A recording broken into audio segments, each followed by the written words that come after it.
وسط المعاناة اليومية مع الانتفاخ والصداع تيبقاو مرضى القولون العصبي تيتساءلوا على الأسباب. اليوم غادي نجاوبوا على كامل هاد التساؤلات اللي تيدوروا في راسكم. مي في الاول خاصني نوريكم واحد المعلومه اللي مهمه واللي خاص تعرفوها باش تفهموا هادشي اللي جاي. هاد المعلومه كنت شرت ليها في الحلقه اللي فاتت. بعدا لا ما شفتيش الحلقه اللي فاتت دير بوز وشي شوفها هو الاول، تلقى اللين لتحت في الديسكريبسيون.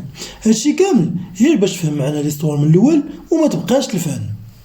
ايوا دابا تركان في شي قنية بوحدك وركز معايا حتى الاخر. كنا قلنا بلي البكتيريات تيعاونوا في الهضم. كيفاش اش يقول هذا؟ كيفاش البكتيريات تيعاونوا في الهضم؟ واش ما عمر قالوا لك ملي كنتي صغير بلا خاص تغسل يديك باش تخلص من هذوك البكتيريات اللي خايبين وتضروا الجسم؟ ولا واقيلا ما عايش معانا وما شايفش العالم كامل كي مقلوب بسبب واحد الفيروس اللي بحال البكتيريات نيت راه كلشي دار وكلشي تيخرج على الجسم. او دي الله يهديكم، انا ما قلتش كامل البكتيريات مزيانين، هي هما راه كاينين جوج ديال الانواع. النوع الاول وهو هذوك البكتيريات الضاره واللي تقدر تعطي امراض بحال الحلاقم او تعفن في الودن في الرئه في الدماغ وتعفنات اخرين.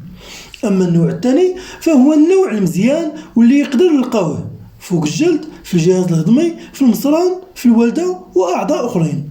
هاد البكتيريات تينتشروا في هاد الاعضاء وما تيخليوش الفرصه للبكتيريات الضاره باش يتكاثروا ويدخلوا للجسم. بالاضافه لهذا الشيء فهما تيساهموا في تعزيز المناعه، انتاج بعض الفيتامينات الاساسيه وفي عمليات الهضم. عملية الهضم اللي عندها علاقة مباشرة مع القولون العصبي واللي خاصنا نفهموها باش نفهموا فين كاين المشكل.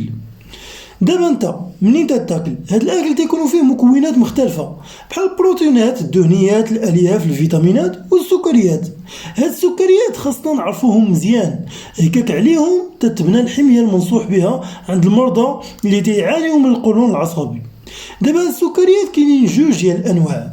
النوع الاول تيقدر الجسم باش يدير الهضم ديالو بطريقه طبيعيه، اما النوع الثاني فالجسم ما تيقدرش يدير الهضم ديالو وتيبقى نازل في الجهاز الهضمي حتى توصل للمصران الكبير. هنا فين تيتلاقى بالبكتيريات النافعه اللي قلنا. هاد البكتيريات تيشدوا هاد الانواع ديال السكريات وتيحولوهم لمواد طاقيه بالاضافه للهيدروجين او الغاز. هكاك هي هذا هو داك السبب ديال هذوك الغازات اللي تيضلوا مكرفسيننا. لا ماشي تماما، ماشي هكا تماما، ماشي هكا 100%. دابا هذاك الغاز اللي تيتصاوب عند الناس العاديين اللي عندهم توازن كيمي وكيفي في البكتيريات النافعه، هاد البكتيريات تيتكلفوا تيتخلصوا من هذاك الغاز. اما هذاك الغاز اللي تيتسبب بالقولون العصبي نشوفوه دابا منين تيجي. المشكل تيبدا عند بعض الناس اللي تيكونوا تيعيشوا في ضغط كبير، تياكلوا بزاف الوجبات السريعه، تيعانيوا من تعفنات معويه بشكل متكرر، او لا تيستعملوا لي زونتيبيوتيك او المضادات الحيويه بشكل عشوائي بدون استشاره الطبيب. هادشي كله تيأثر على البكتيريات النافعه وتتسبب في واحد الخلل وتتولي البكتيريات الضاره تتكاثر كتر وكتر. هادشي اللي تيتسبب في انتاج كبير للغازات والتهاب ديال المصران.